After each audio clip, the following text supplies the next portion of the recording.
what the hell is going on with Team USA in the Olympics, okay? Because I feel like the arrogance of anyone thinking you can just take a roster and just throw them out there of all stars and that they're going to beat every side in the world. That may have been true about the United States basketball 4, 8, 12, 16, 20 years ago, but the gap is closing, my friends, and we bring in a guy. You want to talk about prolific content, Brady Hawk.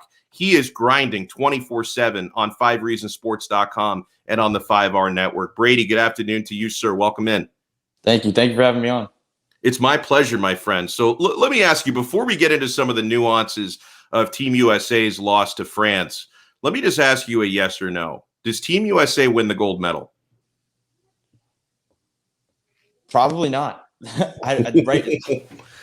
Right now, we're judging off right now. We can project and say adjustments can be made, and they can change their offensive adjustments into a different type of scheme. Because with the scheme they're going through with right now, there's been reports that saying they're running a San Antonio offense and the players are not happy about it. You can tell that they're running a San Antonio offense. They are just, it looks like a stubborn way to go about it that you're not, it's just a lot of ISO ball. It's just a lot of, just nothing movement. The only movement they have is when Bam's in there facilitating on the move. Right now, I would probably have to say no.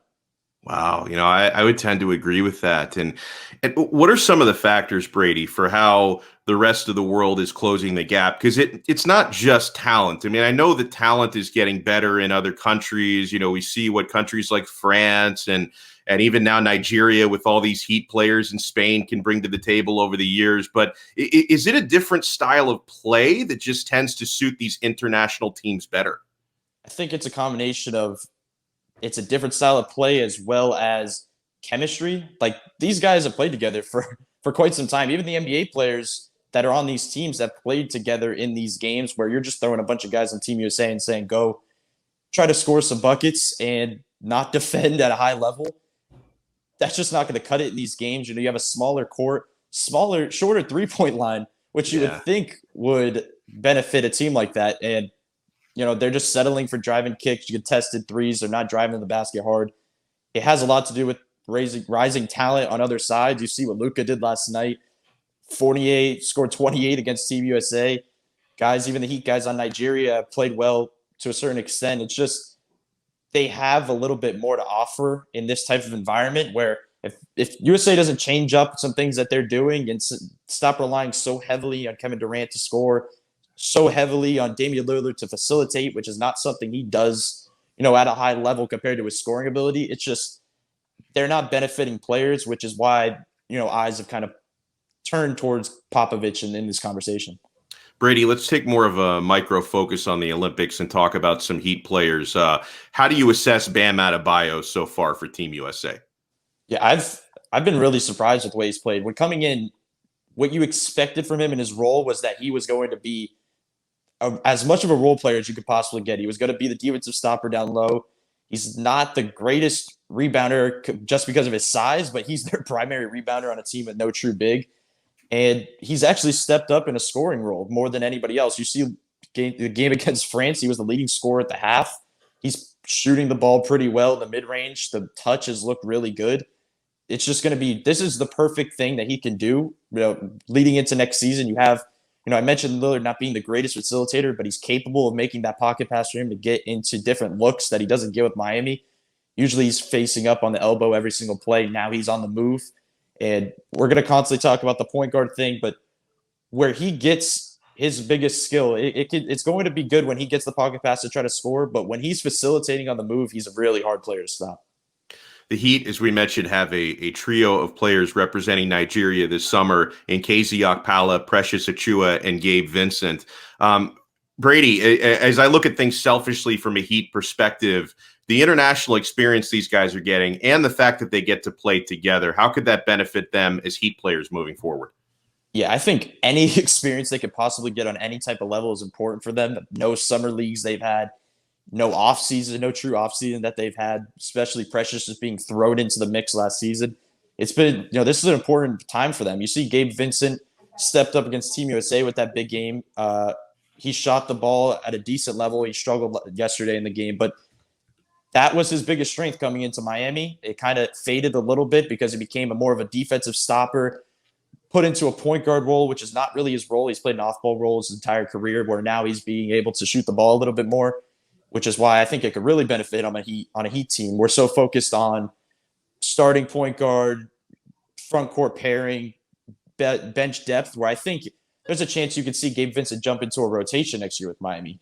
And then Precious Achiuwa, his biggest probably downfall was his control and just trying to control his body.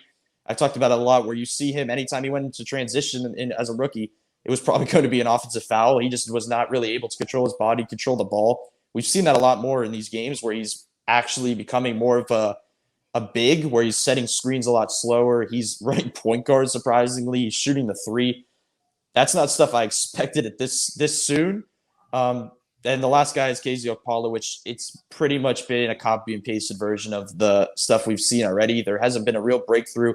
He's such a talent defensively. Like, the ball pressure he puts on these opposing guards is just very, very good. He's a very good defender overall. It's just offensively, he's put into a spot-up role, and he's not the greatest shooter where you can do that. And then they're trying to put him into a guy that can attack, and he just doesn't have that right now. He's just not able to have that explosiveness to break down a defender.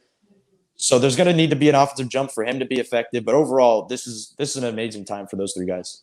You know, I hope everybody watching this is already following 5 Reasons Sports on Twitter, and they're following all of our great NBA writers and reporters. I want to ask you your take, Brady, on something that Adam Barai was reporting on today. Brandon Ingram would welcome a deal to the Miami Heat per source. Timing is critical to any deal, and David Griffin will play hardball. The Heat and Pelicans are chasing similar free agents, and the results of free agency will determine if a trade is there to be made. So, Brandon Ingram, how well do you think he'd fit in Miami? Yeah, for one, we constantly harp on the need of a point guard being number one. The reason we harp on that being number one is because it's attainable. 3-level scorers that are also second overall picks is not a normal thing in this league that are available. So if that type of guy becomes available, if a 3-level scorer of any kind becomes available, the Heat are going to be going after him. That's the number one priority. That's who they need to be trying to get. Brandon Ingram is an incredible talent. Putting him next to Bam and Jimmy to allow Jimmy to slide over to a second type of scorer, give Ingram the reins, put him under a coach like Spoelstra, who's known to maximize players with that type of talent. And he scores at all 3 levels. He shot 43% in catch and shoot threes last year. He's a great pull-up threat, and he can get to the rim. It just seems like a no-brainer that you're going to cash in your chips for a guy like Brandon Ingram. And it's a guy you could develop in your system on Bam's timeline. Last thing for you, Brady. As a Heat fan, I don't know if I should be excited for Thursday night's NBA draft, man. So you tell me, is Pat Riley going to pull off some deal to get the Heat into this draft on Thursday? Honestly, I would not bet on it. I think this is such a deep draft that they're going to go heavy into the undrafted guys. We've seen them have, cash out on guys like Duncan Robinson, Kendrick Nunn, so many guys they've found in this type of loophole. That's where they thrive in these type of drafts, is the guys, the hidden gems. And there's a bunch of them in this draft where maybe there's a certain guy they see late in the second kind of slipping, where you see them pull off a trade to just try to jump in there and grab them.